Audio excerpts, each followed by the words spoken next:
Sa inyong pananampalataya, lalong magpapatuloy yung gawain dito sa Los Baños. At talagang tuwang-tuwa po ako sa mga pastor, yung tatlong pastors na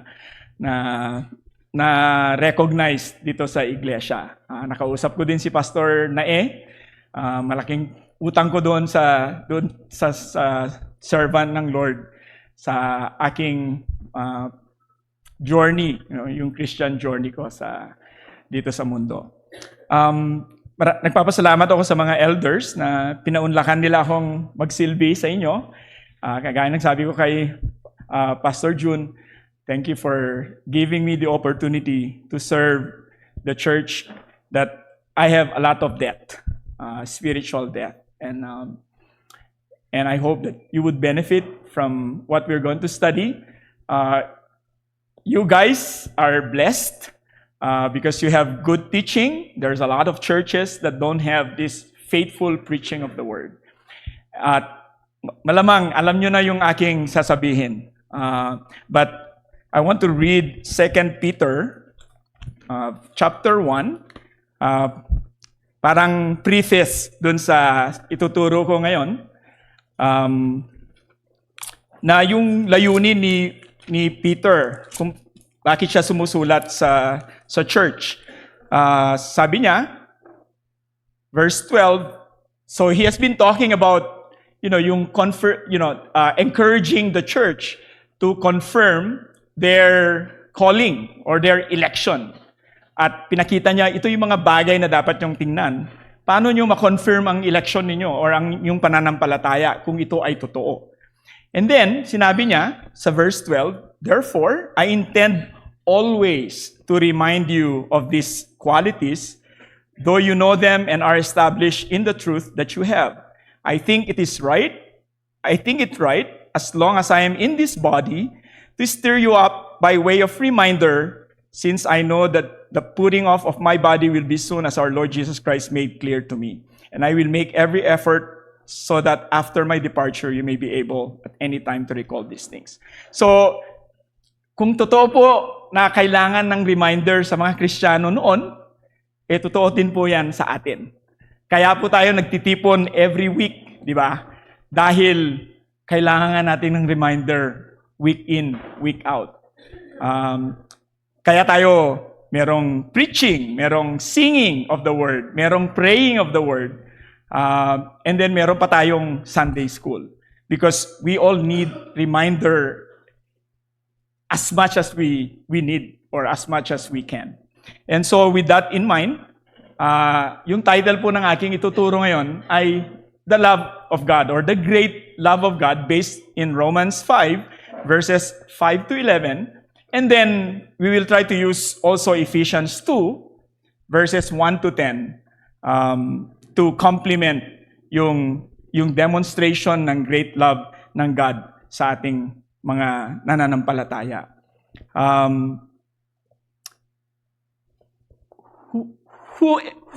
Let's have a show of hands. Sino dito yung alam nila at nararamdaman nila yung pagmamahal ng Diyos? Pwedeng, okay? So next question would be, who among here knows and feels the love of God like God loves the Apostle Paul? Yung pagmamahal niya sa inyo ay kagaya ng pagmamahal niya kay Apostle Paul. Yan dito. Okay? So, kumonte. Last question. Sino dito yung alam niya at nararamdaman niya na yung love ng God sa kanya ay kagaya ng pagmamahal ng Diyos sa kanyang anak na si Jesus? Okay. Okay. So, pero hindi kagaya nung una, di ba? Okay. Alam niyo ba, nasa John 17, verse 23, yung high priestly prayer ni Christ, his prayer as our high priest, ay pinapanalangin niya na magkaroon ng protection ang mga tupa ni Jesus, yung mga mananampalataya sa kanya, na proteksyonan sila ng Diyos Ama. Then, pinapanalangin din niya na ma-sanctify sila, no? That they will be sanctified by the truth. Okay? And then the other prayer is so that God's people will be one, will be united, or will be in unity. In fact, in verse 23, yung first part, sabi niya, I in them and you in me, that they may become perfectly one. Why? What's the reason that the Lord's people should be one, should be united, hindi po nag-aaway? So that the world may know that you sent me, and love them, even as you love me. Naisip niyo ba yon?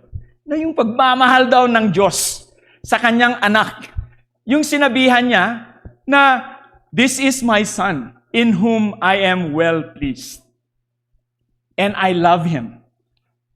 And that love is the same love that he has for those who trust in him.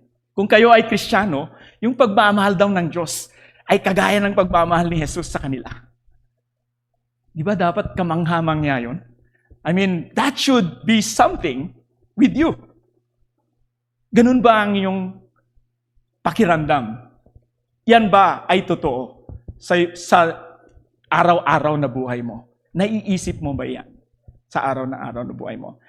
So before we go to Romans 5, let's ask the Lord for His help. No? Na ito yung makikita natin. Kasi, kumbaga, pwede na tayong mag-close in prayer. Kung paniniwalaan natin itong salita na to, tapos na, di ba? What else can I say? Di ba? Other than this verse, let's understand it and believe it. We can all go home. Actually. Pero, dahil kailangan natin ng reminder, kailangan natin ng ibang perspectives or ibang angle, ibang nuance, ay yung love ng God ay marami pang anggulo, marami pang perspective. At yun ang gagawin natin ngayong umaga. At pumunta tayo sa Diyos at humingi sa Kanya ng tulong dahil whatever preparation we have or I had, it will mean to nothing if the Lord will not be with us, He will not bless His word. Let us come to God in prayer. Panginoon, tulungan po ninyo kami sa aming pag-aaral ngayon. Sana makita namin, Panginoon, na ang inyong pag-ibig ay napakadakila, napakalaki, napakahalaga, na ito ay magbabago ng buhay namin pag aming maintindihan. At kung kami ay, if we have received the love of God, and we are not feeling it, we are not knowing it, we are not experiencing it right now because of many other reasons. Lord, I pray that your children would bring back their minds to the kind of love that you have, that your love is the greatest thing that we could ever have. And if it doesn't change us, then nothing can change us. If it doesn't affect us, nothing can affect us. So Lord, may you bless your word. Whatever preparation we can have, if you don't bless us, if you don't bless your word, if you don't send your Holy Spirit before us today, Lord, kahit anong laki ng dunong namin, ng talino namin, Panginoon, hindi po namin kayang arukin, intindihin, at i-apply ang inyong mga katotohanan. So, Panginoon, tulungan po ninyo kami sa pangalan ni Jesus. Amen. Alright, so, Romans 5 verses 5 to 11. Just to put it into context, bale, binigyan ako ng 30 to 40 minutes and then have a few questions later on. Kung susobra ako, paminsan-minsan lang naman ako pumupunta dito. So, sana pagpasensyaan nyo na. Okay? Sabi ni Pastor Jun. Okay? Saka yung tatlong pastor, sabi nila, ngumingiti sila. So, okay lang. Meron akong permiso. So, kayo, sabi ng Bible, respect your elders. Okay? Okay. So, just for context, if you read verses 1 to 5, or 1 to 5, ito ang purpose ng pagsusulat ni Pablo sa Romans, especially sa Romans 5, ay gusto niyang ma-assure sila ng kanilang security in Christ. What Christ has done. And Paul said, God has justified you through Christ. Sino nakakaalam ng justify? What does justification means? Test ito. Kailangan hindi nyo pahiyain ng hindi pwedeng pastor. Huwag nyo pahiyain si pastor na magagalit yon. What does justify means? Ano ba yung special sa justification? Why is that important? According to Martin Luther, justification is where the church falls or rises. So, kung magkamali ka sa justification, kulto ka na. Hindi ka na totoo. So, ano ibig sabihin ng justify? Anong ginagawa ng Diyos sa justification? Okay? So, yung pinaka-importante na word, di ba? Justification means God is declaring you righteous. Bakit? Bakit importante na righteous ka before God? Tatanggapin ka ba ng Diyos dahil makasalanan ka? Okay lang ba sa Diyos na makasalanan ka? Hindi, di ba? Hindi pwede. God is perfectly righteous. He is perfectly holy. So for you to be accepted, to be right with God, you have to be righteous. Kahit na wala pang pagbabago sa buhay mo, ay dinideclare ka na daw na righteous. Bakit? Bakit pwede kang i-declare na righteous? Dahil ginawa kang righteous through another's righteousness. Yung tinatawag nilang alien righteousness. And that is the perfect righteousness of Christ. When He was here on earth, kaya siya kailangan maging tao, kasi kailangan natin ng perfect righteousness. Yung hindi natin kayang binuhay na perfect righteousness, si Kristo bilang tao, bilang gaya natin, ay ginawa niya yon para magkaroon ng great exchange. Makikita natin yun later on. Okay? So sabi niya, if you are justified, there are blessings that you have received. One is, you have peace with God. Kapayapaan, totoong kapayapaan. So, I'm talking about the context here, verses 1 to 5, okay? And then secondly, sabi niya, kung kayo ay justified, kung kayo ay Kristiyano, so yung Kristiyano lang yung justified, okay? Kung hindi kayo Kristiyano, hindi kayo justified. Hindi kayo tinanggap ng Diyos, hindi kayo pinawalang sala ng Diyos. Yung pangalawa, you don't only have peace, but you also have access to the grace that makes you stand. So kung paano kayo nakatayo na tinanggap ng Diyos bilang matuwid sa Kanya, yan din yung grace na available sa inyo. Na kaya mong i-access. Available. Hindi mo kailangan ng santo o santito. Hindi mo kailangan ng ibang tao, hindi mo kailangan si Mother Mary para ma-access mo yung grace ng God. Dahil si Kristo ang nagbibigay nun. So kung ikaw ay isa kay Kristo, if you are one in Christ by faith, then you have access, total access to the grace of God. And if you're not walking and living, narinig natin yung preaching kanina, if you're not living and walking in obedience or in holy living, that's because you're not accessing the grace that is available to you. And then yung pangatlo, ay sabi, ay meron ka daw hope. Ano bang hope Tagalog? Pag-asa. Mayroon kang pag-asa, hindi lang dito sa mundo. Ang pag-asa mo daw ay maging sa kalwalhatian. Hope in glory. Di ba? Grabe. Grabe yung blessing ng justification. Na yung pag-asa mo ay hanggang kalwalhatian, hindi lang dito sa mundo. That it enables you, this kind of hope, enables you to rejoice even in trials and suffering. Yan po yung sinabi sa Romans 1 to 5. This hope enables you to rejoice even if the circumstances are hard. That's great promise. Di ba yung pag-asa sa tao, pwede mong sabihin, I hope, I hope I can fly to the US on Tuesday. I've been doing that for many, many times. And many times, my flights are canceled. Nag-hope ako na makauwi Pag-pray nyo, hindi ma-cancel. Kasi baka i-divorce na ako ng asawa ko, matagal nang. Nagbibiro lang ako, hindi ako di-divorce. Pero, ang sinasabi ko lang, yung hope sa tao, hindi pwedeng mangyari. Minsan hindi mangyayari, or most of the time hindi mangyayari. Pero yung hope sa Diyos, sigurado mangyayari. That's the difference, right? Okay, so, having said that, and we start from verse 5 again, and hope does not put us to shame, because God's love has been poured into our hearts through the Holy Spirit who has been given to us.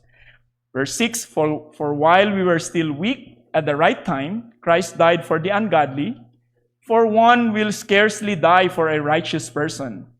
Though perhaps for a good person one would dare even to die, but God shows His love for us in that while we were still sinners, Christ died for us. Since therefore we have now been justified by His blood, much more shall we be saved by Him from the wrath of God. For if while we were enemies, we were reconciled to God by the death of His Son, much more now that we are reconciled shall we be saved by His life. More than that, we also rejoice in God through our Lord Jesus Christ, through whom we have now received reconciliation. So, what is the love of God? What is the great love of God? And I would summarize this passage in 3 points. God greatly loved us in time, but extends from eternity and while we were unlovable. So, minahal tayo ng Diyos sa tagdang panahon, pero actually, hindi lang sa tagdang panahon, not only in time, but actually it extends from eternity. Minahal ka na ng Diyos. Kung ikaw ay justified, kung ikaw ay Kristiyano, minahal ka ng Diyos, maging sa walang hanggan. From eternity to eternity. And more, while you were unlovable. Ang ginamit niyang mga salita ay, when you were weak, which is a weak translation. It's not the best translation in ESV. Actually, the original says powerless. Without strength. Wala kayong lakas. And then, you were ungodly, minahal na kayo ng Diyos. Hindi niya hinintay na maging mabuti ka para mahalin ka niya. You were sinners and you were His enemies. Kaaway ka ng Diyos nung minahal ka niya from eternity. Ang hirap arukin, pero totoo. We can never exhaust the full meaning of the love of God.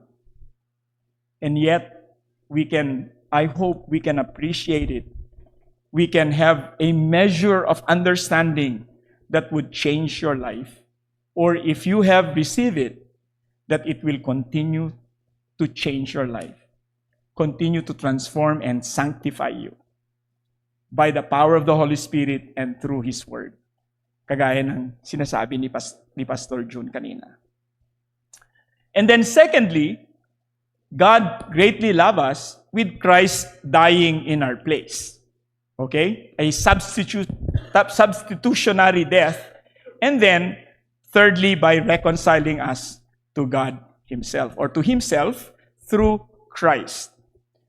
Siguro, hanggang dalawa lang tayo kasi yung pangatlo medyo hahaba na. No? So, I hope that we can cover both the first 2 points and homework nyo na lang yung third point.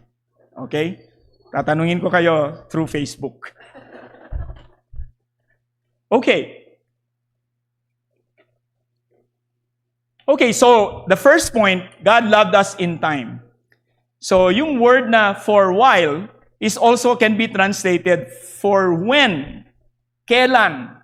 Yan po yung sinasabi niya na God's love has been poured into our hearts for. Sa verse 6, He's using the conjunction for. What does for means? It means, can be because, it's connected to the preceding statement, and it's saying, the first statement is true because, or sometimes, as a consequence of. So, sabi dito, God poured His love in our hearts And because of, as a consequence, He loved us while we were still sinners. Napakaganda, di ba? And then, while we were still sinners, while we were still powerless, while we were still His enemies. And when I say in time, yung takdang panahon, ito ba ay nung naging Kristiyano tayo? Sa tingin ko, hindi. So there are two ways we can look at this. So I believe that He's thinking even from birth. The Lord loved you from birth. Makasalanan ba ako nung from birth? Sino yung makasalanan dito? Sino yung banal dito nung baby siya? Okay, so mukhang alam nyo yung theology. Ano yung turo? Anong tawag sa theology? Yung sin from birth.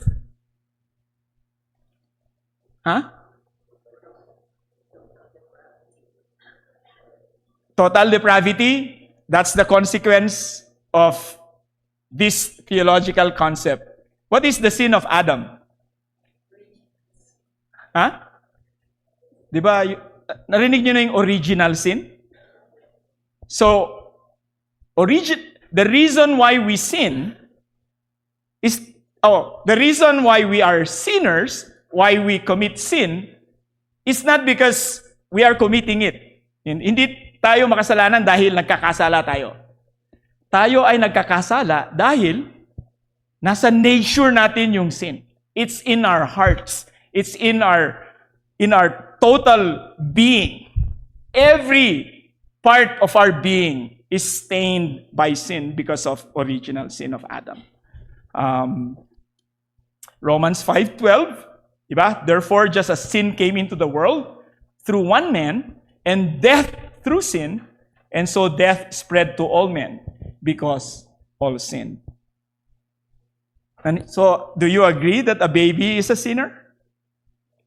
Di ba kung kayo mga mother or yung mga nag-aalaga ng bata, di ba pag umiiyak yung bata, most likely gutom. Pero ang nakakapagtaka, binigyan mo na ng pagkain or ng gatas, iyak pa rin. Bakit?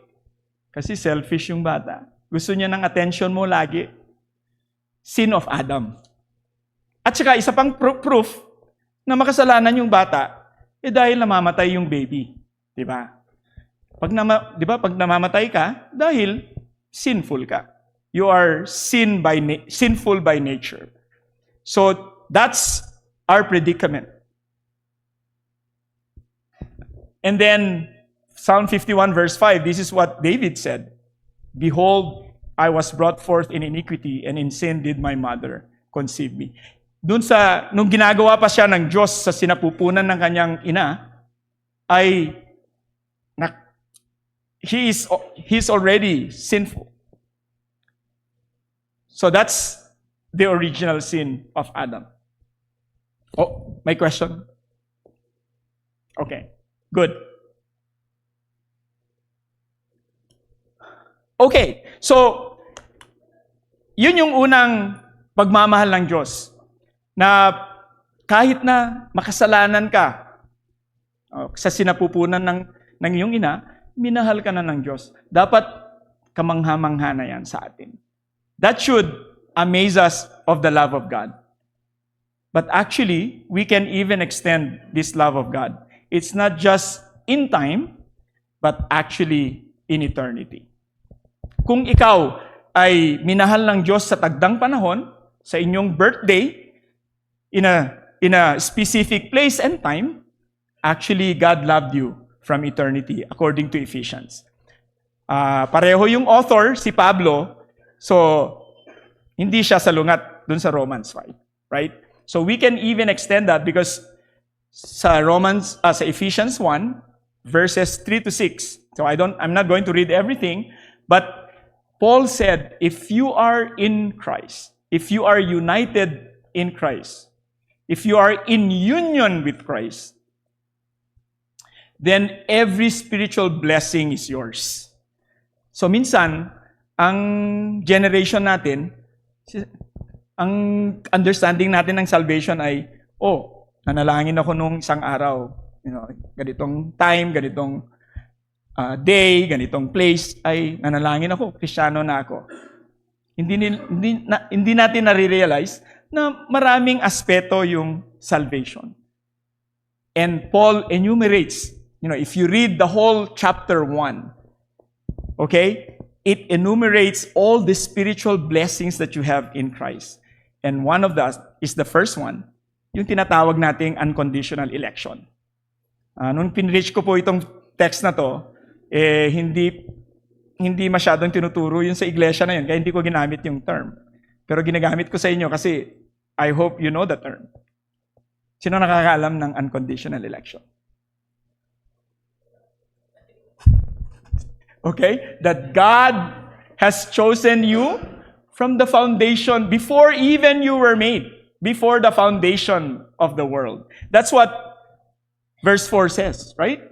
Even as He chose. So, sinabi niya, you have received every spiritual blessing. And then He started out with the first blessing, that you have been chosen.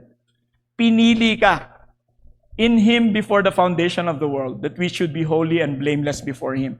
And you can Google it. Peter confirms what Paul is saying.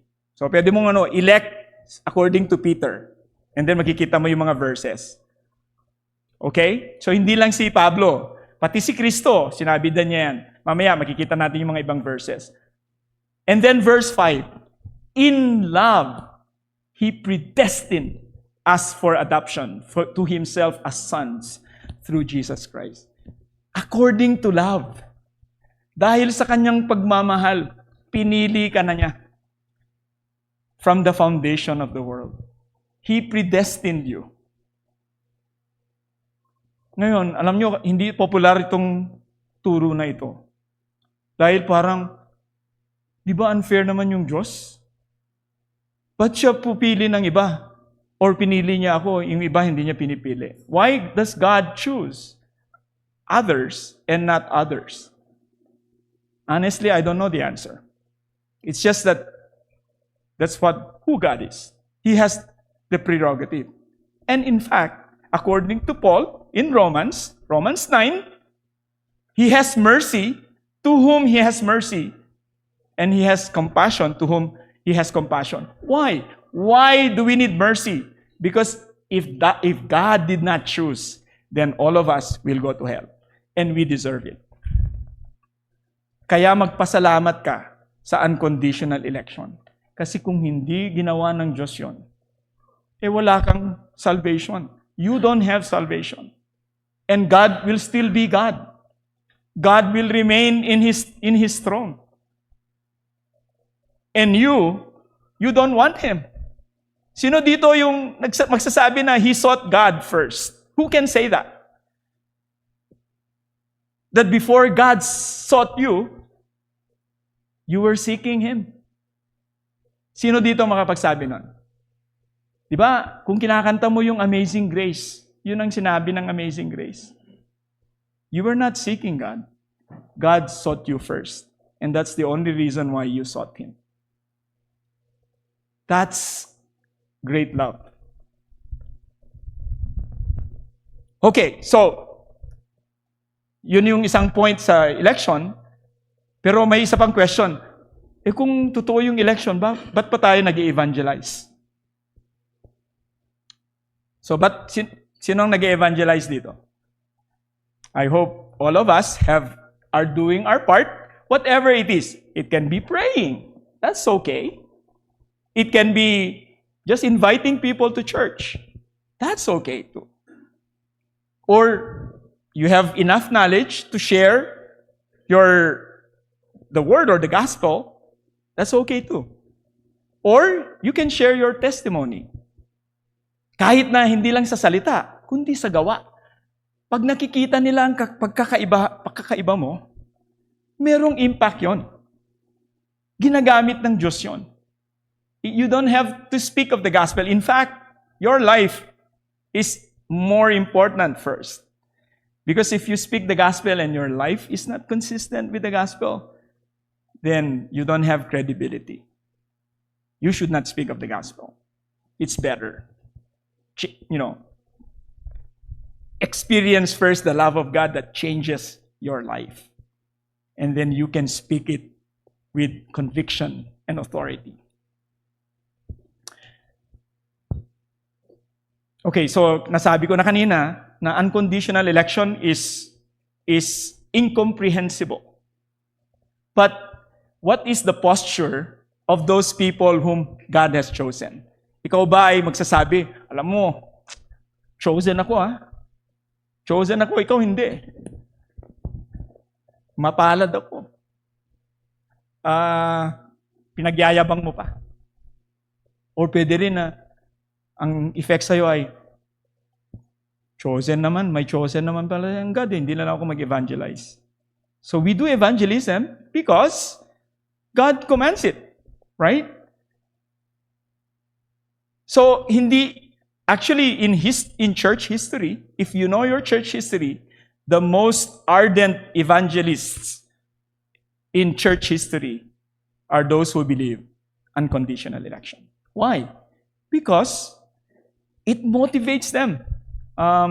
We can actually move to some verses here. So for example, 2 Timothy 2, verses 8 to 10.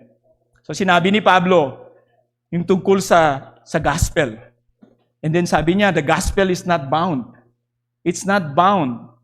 And then he said, therefore, I endure everything for the sake of who? Ano daw yung ini-endure ni Pablo? He endures everything for the sake of the elect.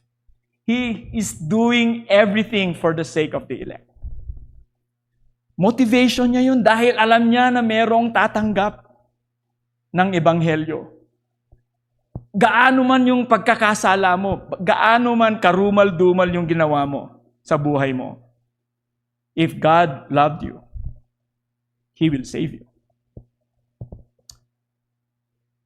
That they may, for the sake of the elect, that they also may obtain the salvation that is in Christ Jesus with eternal glory.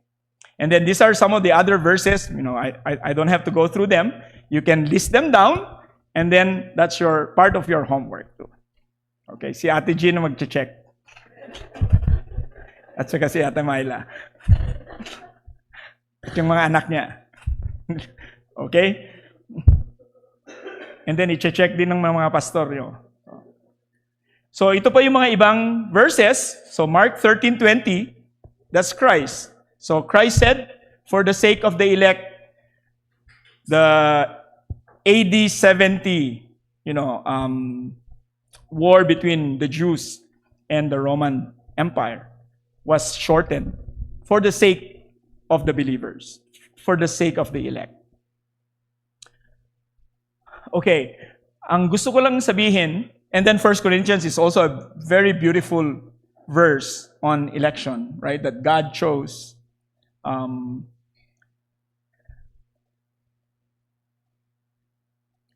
gusto ko lang sabihin na yung posture, ba't hindi siya bumabalik? Okay, sorry.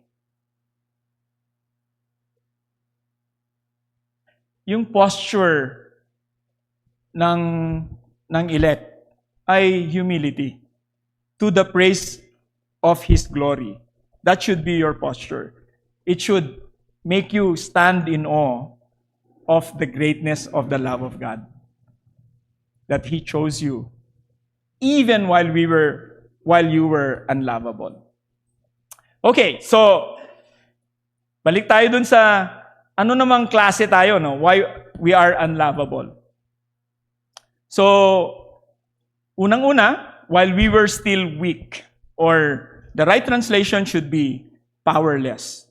So, how are we powerless? And why are we powerless?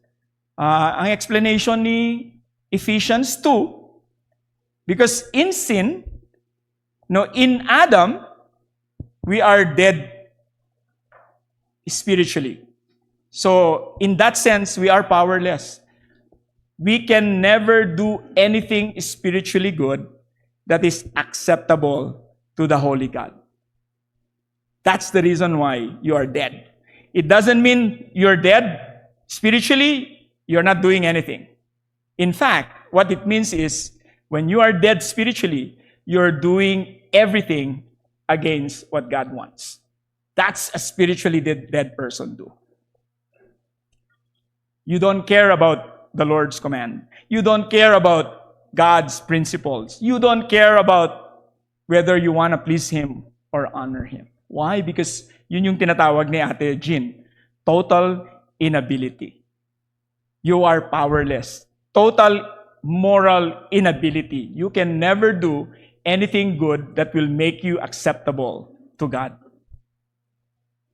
Bakit? Kasi yung standards ng Diyos ay napakataas. Yung righteousness, hindi lang sa gawa, hindi lang sa salita, kundi dapat galing pa sa puso. God judges the heart. He weighs the heart. Whether your motives are true and are proper. So when you are doing something, so if Bill Gates is doing philanthropy, giving billions to people, that's good. Okay? I'm not saying that's bad. That's good. But the question is that enough for him to get to heaven? It's not. Because most likely, the reason why he's giving it is so that he would feel good with himself. Na, nagagawa ko, na ibibigay ko yung narinig ko lang siya recently, na talagang pinagmayabang pa niya kay President Trump na, I've been giving billions, of my earnings. But for us, the Lord weighs the heart. If it's not correct, then ganun ka sa Diyos. It's not enough. You're not righteous. And then, ungodly. So, actually, ito yung God loved us while we were unlovable. So, weak, powerless, unable to do anything spiritually good. And then, ungodly, without God and far from God. That's what an ungodly person is. Wala siyang Diyos. At kung meron man siyang Diyos, hindi siya sumusunod sa Diyos. Ang Diyos ay palamuti lang sa kanya. Or, pumupunta lang siya sa Diyos kung kailangan niya ng tulong. Kung ang dami niyang problema, pumupunta sa Diyos. Hindi ko sinasabing huwag niyong gawin yon. Ang sinasabi ko ay dapat hindi lang pag kailangan mo siya ka pumupunta. I hope that when you have a problem, mas gusto ko na pumunta kayo sa Diyos. Pero huwag kang tumigil doon. Dapat kilalanin mo siya at magbago yung buhay mo, maintindihan mo at makilala mo yung ebanghelyo na magbabago sa iyo. And then sinners. So, sin is violation or rebellion against God's commands. So, how do we usually measure yung commands ng God? Ano yung mga commands ng God? What would be a good representation of God's moral law? Okay, yung 10 Commandments. So, some people or some churches or some Christians say, hindi na appropriate yung 10 Commandments sa Old Testament lang yan. Hindi po yun totoo. Kasi yung 10 Commandments, among many, many commandments, siya ay napaka-unique. Isinulat siya with the Lord, with God's own fingers in 2 tablets of stones. Why 2 tablets? Because it's telling you how you love God and then how you love people. So the first 4 commands are the commandments that makes you love God. That's how you love God. And then the second tablet, 6 to 10, would be how you love your fellow men. And the commandments are comprehensive. It doesn't only say yung tinatawag nating sin of commission. Okay? Yung ginagawa mo, let's say, thou shalt not murder, you commit that sin by killing a person, by stabbing him or shooting him with a gun. Okay? That's sin of commission. But actually, it also includes sin of omission. Paano? Pag hindi mo ginagawa, yung pag-preserve ng paano hindi ma-hurt yung neighbor mo, or yung mga anak mo, or yung kapatid mo, or sino man, if you are not doing everything to preserve safety and avoiding harm, that's also sin. That's sin of omission. And we can say that for any other of the commands. For example, thou shalt not steal. So, pag nanakaw, kung kumuha ka ng mga kagamitan sa opisina, pag nanakaw yun, sin of commission. Kahit na paper clip or paper lang or whatever, na hindi mo pinabayaran. Pag nanakaw yun. Sinasabi ko lang yung mga maliliit na bagay. Yung mga diskaya na situation, matindi yun, di ba? Pero even the smallest thing that you steal, God knows that. And that's serious sin. But, on the other hand, there's also sin of omission. Pag hindi ka generous, nagkakasala ka din. Di ba? Ephesians 4:28. Sino pwede magbasa ng Ephesians 4:28? Yung may malakas na boses. Ephesians 4:28. Come on. Mukhang natutulog na yung iba, yung may microphone daw, pakitaas yung kamay kung nakita na nila yung Ephesians 4:28. Dali, mas lalo tayong magtatagal, no? Hindi pa ako nangangalahati. Yan dito Joseph. Joseph ba? Tama ba ako? O mali? Tama. Mahirap yung kambal, no? Ako daw. Ephesians 4:28. Let the thief no longer steal, but rather let him labor, doing honest work with his own hands, so that he may have something to share with anyone in need. Diba? Diba ang ganda nung verse na yon?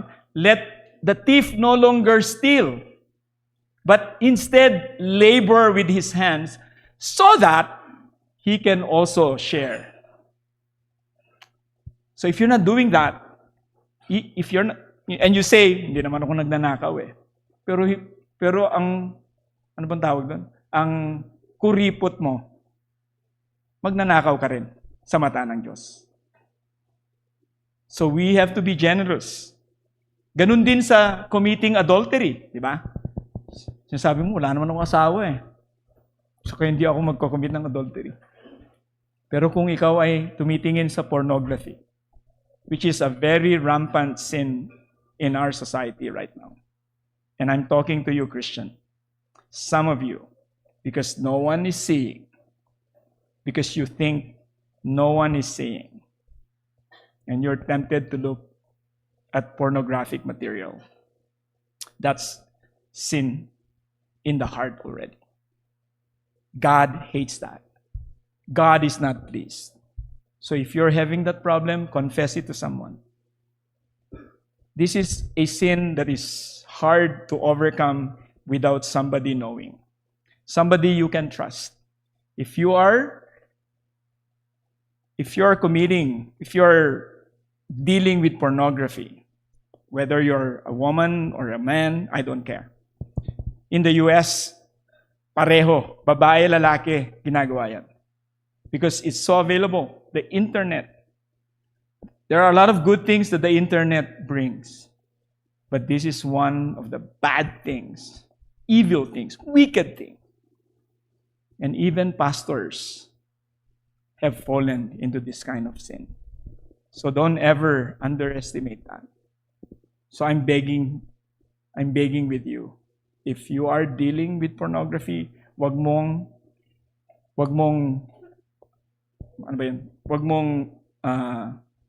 don't deal with it alone. Get help. Go to your pastor. Go to your leaders. Or to someone you trust mature enough to not judge you. To say, yeah, it's possible you can do that. We can do, if David, the man according to God's heart, if he has murdered somebody, if he has fallen into a grievous sin, we can do. So seek help. Okay. And then, enemies opposed to God and to anything godly. So ganun tayo. Minahal tayo ng Diyos, pagamat tayo ay unlovable. So I hope that this kind of love, maantig yung puso natin. na kapag kinanta natin yung amazing love, how can it be? It should bring tears to your eyes. Na talagang, Lord, how can it be that among billions of people, you would love me from eternity to the present time and to eternity? What a love of God, right? Sabi ng John 3:16, di ba? For God so loved the world that He gave His only Son. That's amazing love. Okay, so I think I have explained more. So if you want like a summary from a biblical perspective, Ephesians 2:1 and 3, 1 to 3, actually summarize all these unlovable characteristics of men. So just read it yourself, but I need to move on. So I just wanted to challenge, as an application. Some of you here may not be feeling the love of God, or you're a Christian, but right now you're going through difficulties. You may be depressed. You just don't understand why nanghihina ka, malungkot ka, hindi mo maintindihan. Or merong reason kung bakit ka malungkot at naisip mo, mahal ba talaga ako ng Diyos? Ano man yung estado mo, may asawa ka man, or single ka, na parang, does God really love me? I don't know what your situation is, and it's good not to know. But God knows.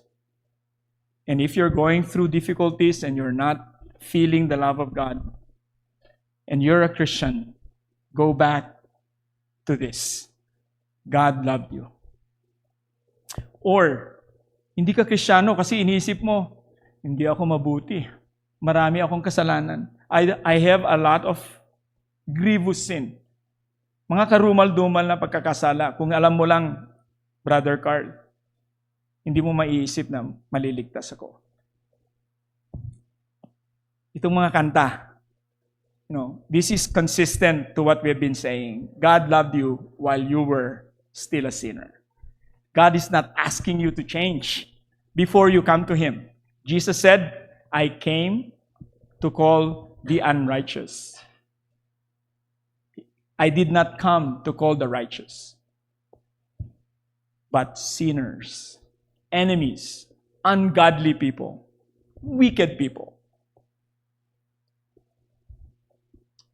Sabi nga nung kanta, di ba? Nothing in my hand I bring, simply to thy cross I cling. Some of you are not coming to Christ because you think you have to change first. Just like the other song says, if you tarry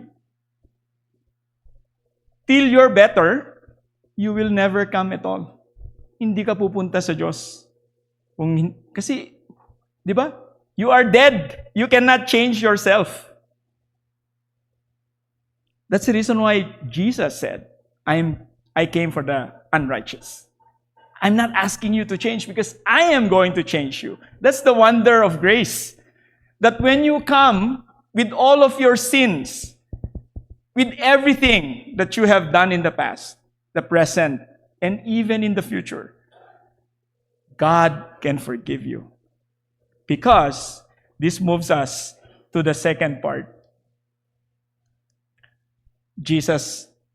God showed His great love by Jesus dying in our place. It's a substitutionary death.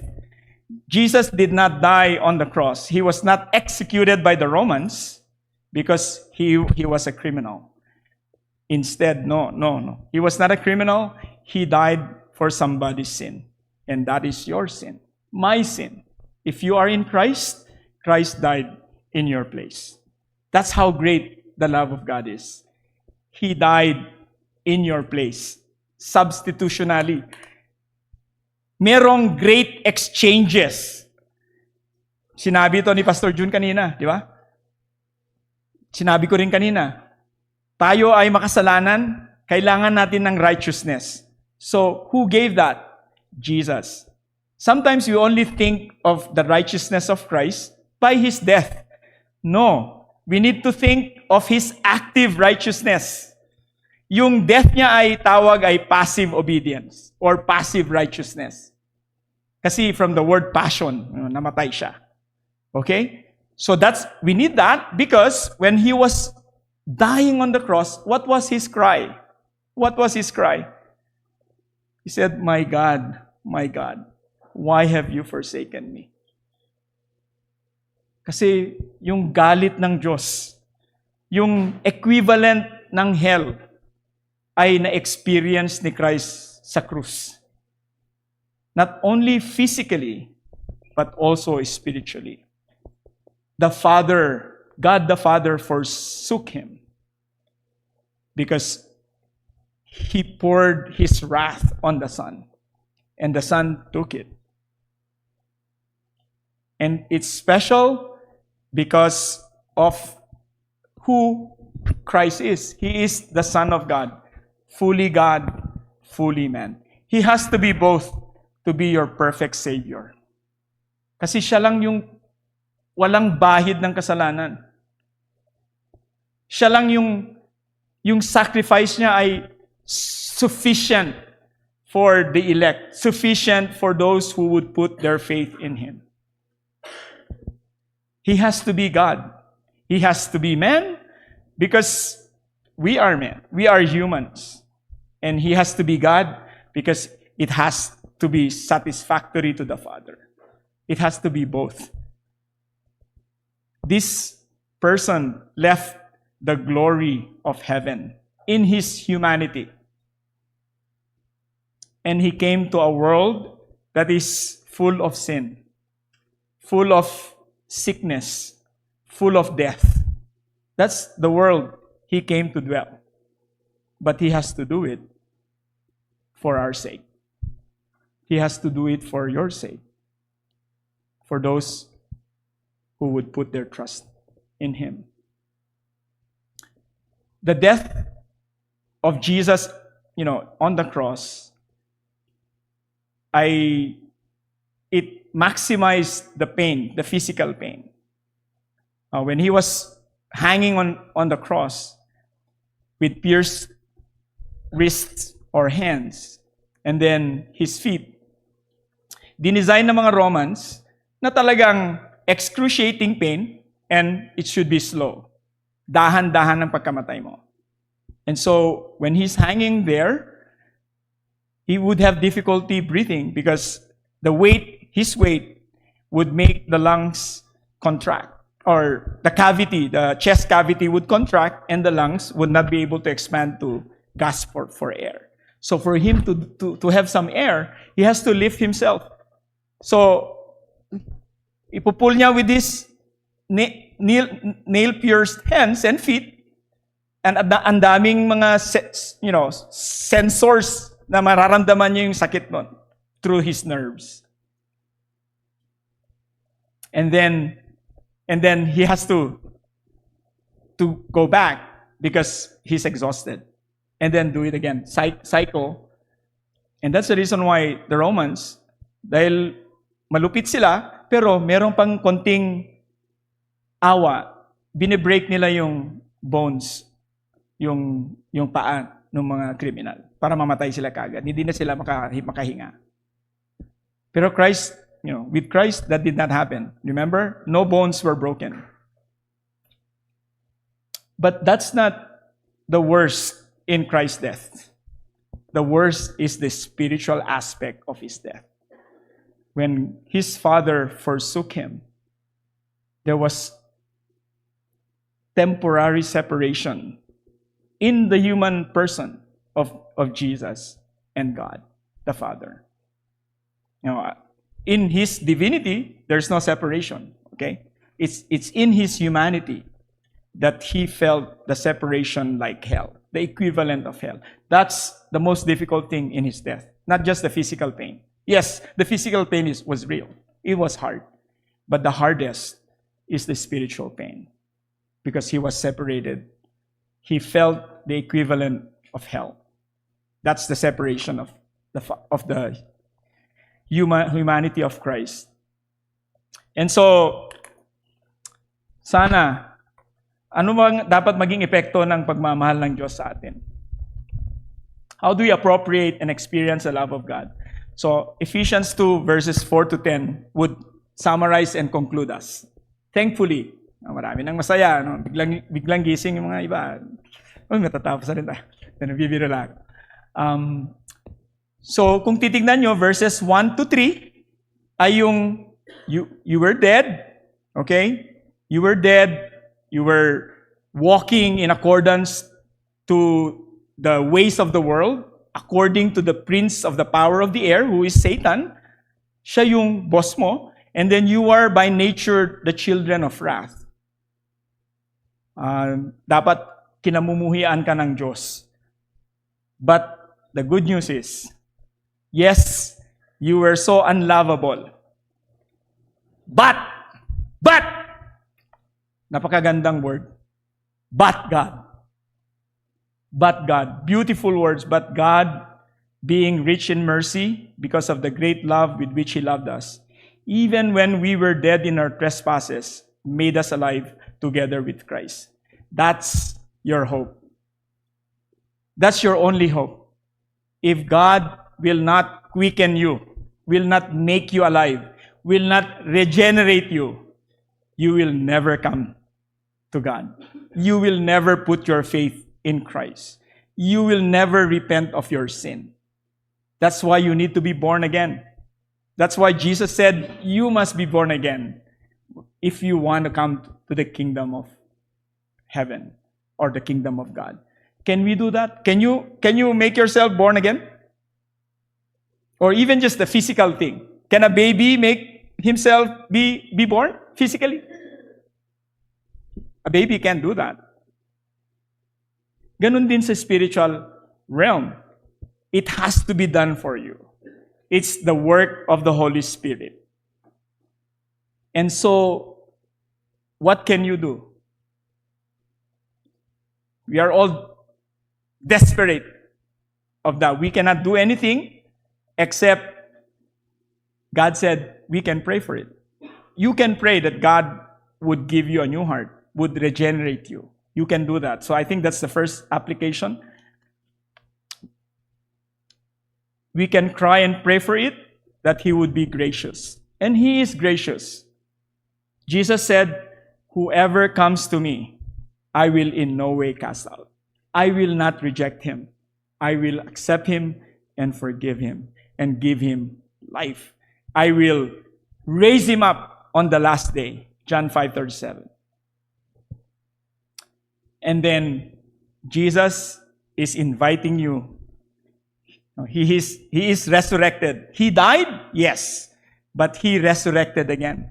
And now is asking the world, asking everyone to repent of their sin and place their faith in Christ, in Him. That's the tension. We know that we cannot regenerate ourselves, but we can cry. And then He also asks us, He commands us to repent and put our faith in Him. And wonder of wonders, He's a gracious God. He answers. So you can come to Him even right now. For those who are outside of Christ, I hope you can come to Him with all your sins. You don't have to change yourself. But the wonder of it all is He can change you when you come. And then if you're a Christian, many of you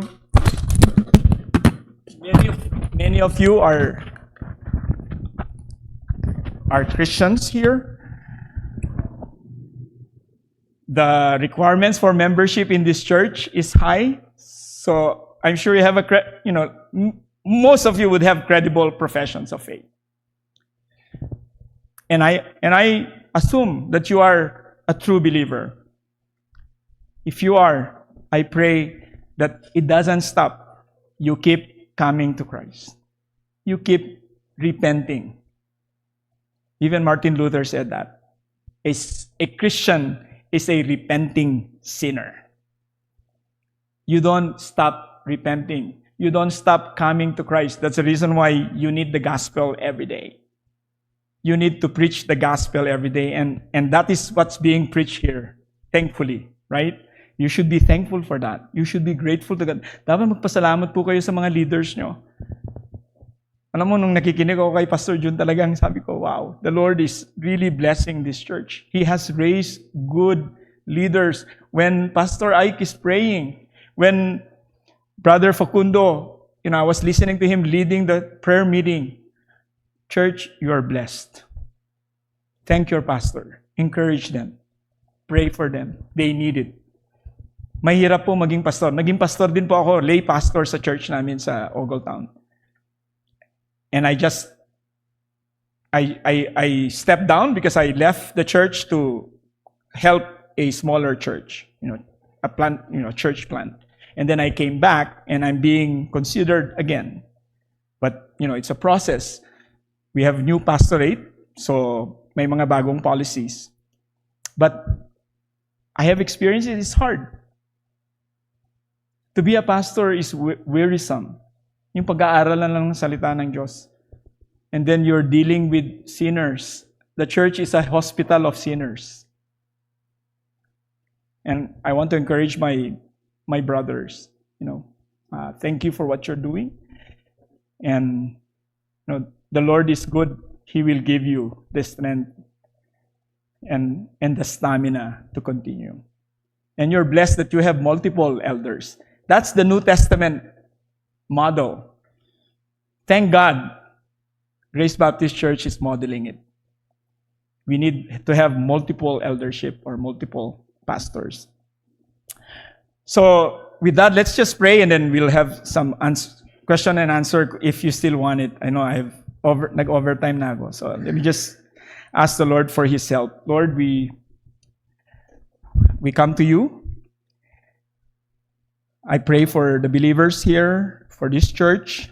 Thank you for what you're doing in the life of this church. May you continue to multiply them. May you continue, Lord, to make them endure in their faith. You said that those who would endure to the end will be saved.